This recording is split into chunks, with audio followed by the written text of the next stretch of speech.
संसद में गृह मंत्री के बयान के खिलाफ कांग्रेस ने देशव्यापी आंदोलन का किया आह्वान। बाबा साहेब स्वाभिमान यात्रा निकालकर सड़क पर उतरेंगे नेता।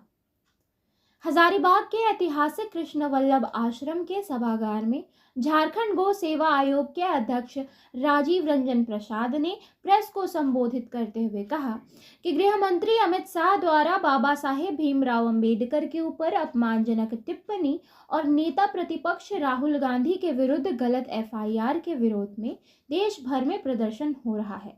झारखंड में भी जगह जगह पुतला दहन, धरना प्रदर्शन किया जा रहा है। कांग्रेस पार्टी ने फैसला लिया है कि इसे जनता के बीच ले जाने के लिए जन आंदोलन करेगी। हजारीबाग के साथ साथ पूरे झारखंड में बाबा साहेब सम्मान यात्रा निकाली जाएगी। उपायुक्त के माध्यम से राष्ट्रपति महोदया को ज्ञापन सौंपकर गृह मंत्री को बर्खास्त करने की मांग करेंगे।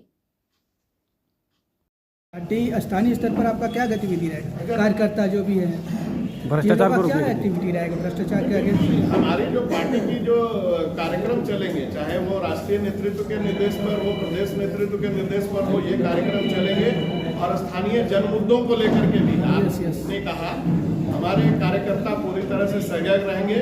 और नए वर्ष में जो हम लोगों ने परसों रांची में मीटिंग किया माननीय प्रभारी महोदय के नेतृत्व में, उनका स्पष्ट निर्देश आया है कि जनता ने हम पर बहुत बड़ा भरोसा जताया है। इस भरोसे को कायम रखने के लिए आने वाले पहले सप्ताह से नए वर्ष में एक कैलेंडर जारी होगा और उस कैलेंडर के माध्यम से उन्होंने ये भी कहा कि तमाम विधायक अपने अपने विधानसभा क्षेत्र को छोड़कर एक एक विधानसभा को गोद लेंगे और तमाम मंत्री हमारे जो है जहाँ भी जिले में जाएंगे, जिले के कार्यकर्ताओं की इसकी जानकारी होगी जिले के अध्यक्ष के माध्यम से, और वो कार्यकर्ताओं को वक्त देंगे। जनता की समस्याओं को सुनने का काम किया जाएगा और सरकार के माध्यम से सरकार की जो जनहित ऐसी योजनाएं हैं उसको लेकर के जनता तक सीधे पहुंचाने का काम किया जाएगा। के आंदोलन कर रहे हैं देश भर में और हजारीबाग में और झारखंड प्रदेश में किस तरह के आंदोलन करेगी कांग्रेस?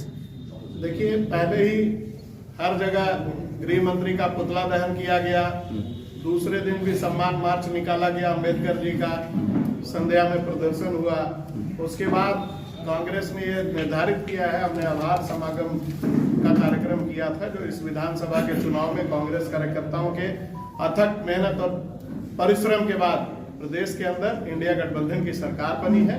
इसलिए तमाम कार्यकर्ताओं को माननीय प्रभारी गुलाम अहमद मीर साहब की मौजूदगी में उनका आभार जताया गया। उसमें हम लोगों ने ये तय किया, प्रभारी का निर्देश आया कि हम एक कैलेंडर जारी करेंगे और जो केंद्रीय नेतृत्व का कार्यक्रम है कि सड़क से लेकर के सदन तक हम तब तक आंदोलनरत रहेंगे जब तक कि अमित शाह इस्तीफा नहीं देते, अमित शाह माफी नहीं मांगते। यह सरकार इस मसले पर झुकती नहीं है। जो अडानी का जांच का मामला है वो जांच होना चाहिए। कांग्रेस पार्टी किसी व्यवसायी का विरोध नहीं कर रही है, उसके गलत कृत्यों का विरोध कर रही है। जांच से क्यों भाग रही है सरकार? मणिपुर, आप यहाँ आते हैं, चुनाव लड़ते हैं, माटी बेटी रोटी की रक्षा की बात करते हैं। मणिपुर इस देश का अंग है या नहीं है? वहां हमारी आदिवासी बहनों को जिस प्रकार से उनके इज्जत के साथ खेला जाता है, सड़कों पर निर्वस्त्र करके घुमाया जाता है। प्रधानमंत्री जी गली मोहल्ले में चुनाव में भाषण देने के लिए आ जाते हैं, लेकिन मणिपुर जाने के लिए 1 वर्ष से ऊपर का समय हो गया, उनके पास वक्त नहीं है। तो ये जो उनकी आज संभल में जिस प्रकार की कार्रवाई हो रही है, लोग जो है घरों से निकलने से जो एक देश का सोशल फैब्रिक जिस बात हम कहते हैं कि यहाँ गंगा जमुनी जो तहजीब है उसको बिगाड़ने का काम कर रही है, उसके संबंध में सरकार की संवेदनहीनता और लगातार इन बातों को लेकर के सदन के अंदर प्रतिपक्ष पूरा आंदोलनरत है और इस आंदोलन को हम कैलेंडर के रूप में नीचे तक लेकर के जाने लगेंगे। अदालत जनता की सबसे बड़ी होती है, इसलिए कांग्रेस पार्टी एक सजग राजनीतिक विपक्ष होने के नाते हम जनता की अदालत में इन बातों को लेकर